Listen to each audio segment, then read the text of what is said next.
Welcome everyone to the very last video in synchronizing the 12 systems. We've come so far.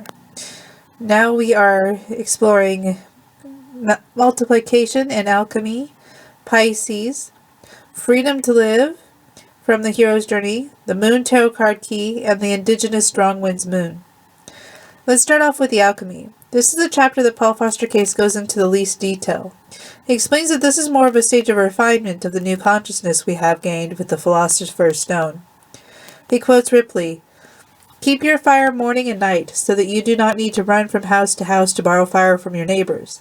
The better you tend the fire, the more good you will win, multiplying more and more continually within your glass, by feeding with mercury as long as you live, when you will have more than you need to spend." Page 300 to 301. Paul Foster Case interprets the house-to-house reference as meaning reincarnation, but I think it means that we are not running from one idea set to another.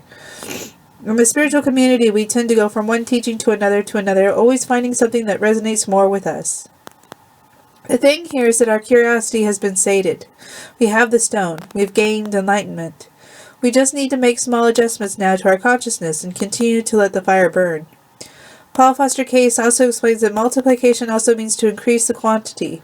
So we are increasing the size of our consciousness. We are continuing to amass experiences. Now when it comes to freedom to live in the hero's journey, Joseph Campbell explains, "The goal of the myth is to dispel the need for such life ignorances by effecting a reconciliation of the individual consciousness with the universal will. And this is effected through a realization of the true relationship of the passing phenomena of time to the imperishable life that lives and dies in all." Then he quotes, "Even as a person casts off worn-out clothes and puts on others that are new, so the embodied self casts off worn-out bodies and enters into others that are new. Weapons cut it not, fire burns it not, water wets it not, the wind does not wither it. The self cannot be cut nor burnt nor wetted nor withered. Eternal, all-pervading, unchanging, immovable, the self is the same forever." Page 206. Again, we have the sense of eternity, the self as being untouchable and permanent now that we have reached this level. Then we have the moon card, which is a very special card, as it depicts the entire journey of this path of the seeker. It shows the mineral kingdom, the animal kingdom, both wild and domesticated, the towers of men, and the mountain of spiritual truth in the background. At this moment we are standing on the mountain top, clearly able to see the path that we have traveled and capable of conveying it to others. We are whole and complete beings capable of meeting our own needs and fanning the fires of our consciousness. The Hebrew letter associated with the star card is Kuf, and in the esoteric tradition it represents the back of the head. It is the back of the head that the part of our brain that navigates our basic instincts is housed.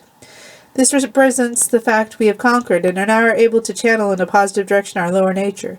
That which once was subconscious is now a part of our conscious reality, and we are no longer swayed by unconscious emotions. The indigenous moon is strong wind's moon. The wind brings great change, indicating a new cycle is about to begin.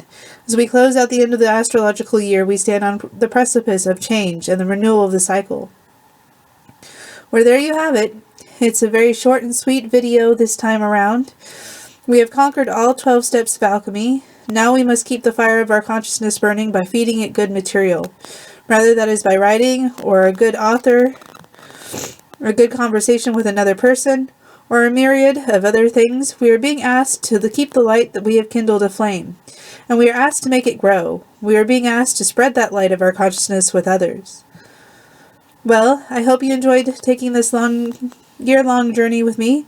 This has been an absolute pleasure, and I can't wait to get into the next subject that we will be covering together. Bye for now.